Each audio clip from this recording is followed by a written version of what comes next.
राजा कृष्णदेव राय का दरबार अपनी भव्यता, विद्वानों और न्यायप्रियता के लिए पूरे विजयनगर में प्रसिद्ध था। सोने से जड़े स्तंभ, रंगीन चित्रों से सजी दीवारें और बीचों बीच ऊंचा सिंहासन, जिस पर विराजमान थे राजा कृष्णदेव राय, जिनकी आंखों में तेज भी था और करुणा भी। राजा के दाईं ओर बैठे थे तेनालीराम, तेज बुद्धि, विनम्र मुस्कान और साधारण वेशभूषा में। वे न तो सबसे अमीर थे, न सबसे विद्वान दिखते थे, लेकिन उनकी बुद्धि ने उन्हें दरबार का अनमोल रत्न बना दिया था। पर जहां सम्मान होता है, वहां जलन भी जन्म लेती है। दरबार के कुछ वरिष्ठ विद्वान, जिन्होंने वर्षों तक शास्त्र पढ़े थे, संस्कृत के ग्रंथ कंठस्थ थे, उन्हें ये बात भीतर ही भीतर कचोटती थी कि एक साधारण व्यक्ति, जो कभी कभी हास्य और चतुराई से बात करता है, राजा का इतना प्रिय कैसे हो सकता है। विशेषकर पंडित चंद्रभट्ट। पंडित चंद्रभट्ट विद्या, अहंकार और ईर्ष्या का विचित्र मिश्रण थे। उन्हें लगता था कि तेनालीराम ने अपनी चतुराई से विद्वानों के सम्मान को नीचा दिखा दिया है। एक दिन पंडित चंद्रभट्ट ने अन्य ईर्ष्यालु दरबारियों के साथ मिलकर योजना बनाई। यदि तेनालीराम को हराना है, उन्होंने कहा, तो हमें ऐसा विद्वान लाना होगा जिसकी बुद्धि केवल पुस्तकों तक सीमित न हो, जो तर्क, गणित, दर्शन और राजनीति सब में निपुण हो। कई महीनों की खोज के बाद उन्होंने उत्तर भारत से एक प्रसिद्ध विद्वान को बुलवाया, महामहोपाध्याय शारदानंद। शारदानंद केवल विद्वान नहीं थे, वे राजदरबारों में बुद्धि परीक्षाओं के लिए प्रसिद्ध थे। कहा जाता था कि उन्होंने कई राज्यों के चतुर मंत्रियों को पराजित किया था। जब उनके आगमन की सूचना राजा कृष्णदेव राय को मिली, तो राजा प्रसन्न हुए। विद्या का सम्मान होना चाहिए। राजा ने कहा, यदि कोई महान विद्वान हमारे दरबार में आए, तो ये हमारे लिए सौभाग्य है। पर तेनालीराम ने दरबारियों की आंखों में छिपी चाल को भांप लिया। शारदानंद का दरबार में प्रवेश हुआ। लंबा कद, गंभीर मुख, माथे पर तिलक, हाथ में ताड़पत्रों की पोथी। उनकी वाणी में आत्मविश्वास और आंखों में चुनौती थी। राजा ने उनका स्वागत किया और पूछा, महामहोपाध्याय, आपने हमारे दरबार में आने का कष्ट क्यों किया?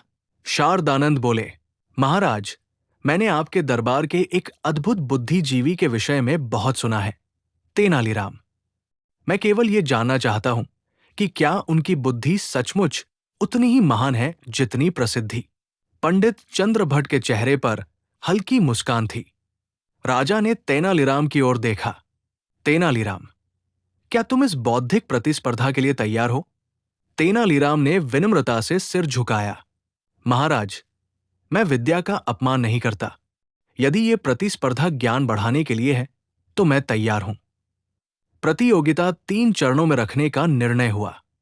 शास्त्रीय और तार्किक प्रश्न, व्यावहारिक बुद्धि और निर्णय, राज्य और मानव स्वभाव से जुड़ा प्रश्न।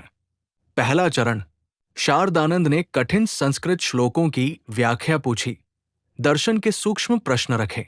तेनालीराम ने उत्तर दिए, संक्षिप्त, स्पष्ट और सरल भाषा में।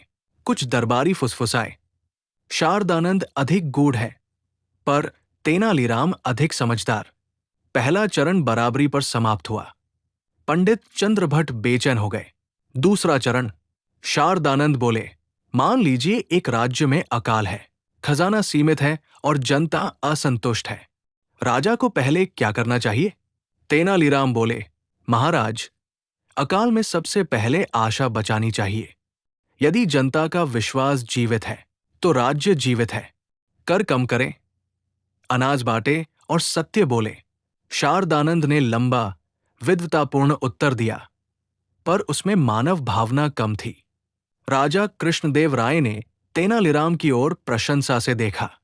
तीसरा चरण, अंतिम चाल। ये चरण षड्यंत्रकारियों ने विशेष रूप से रचा था। शारदानंद ने एक बंद संदूक मंगवाया। इस संदूक में एक वस्तु है, बिना खोले बताइए, ये जीवित है या निर्जीव?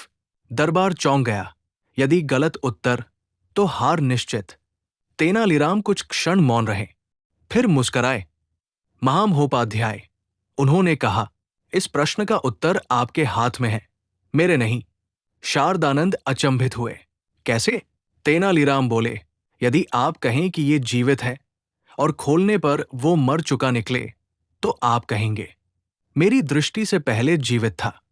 यदि आप कहें निर्जीव है और जीवित निकले, तो आप कहेंगे मैंने इसे जीवित किया। दरबार में तालियां गूंज उठीं। राजा हंस पड़े। अद्भुत!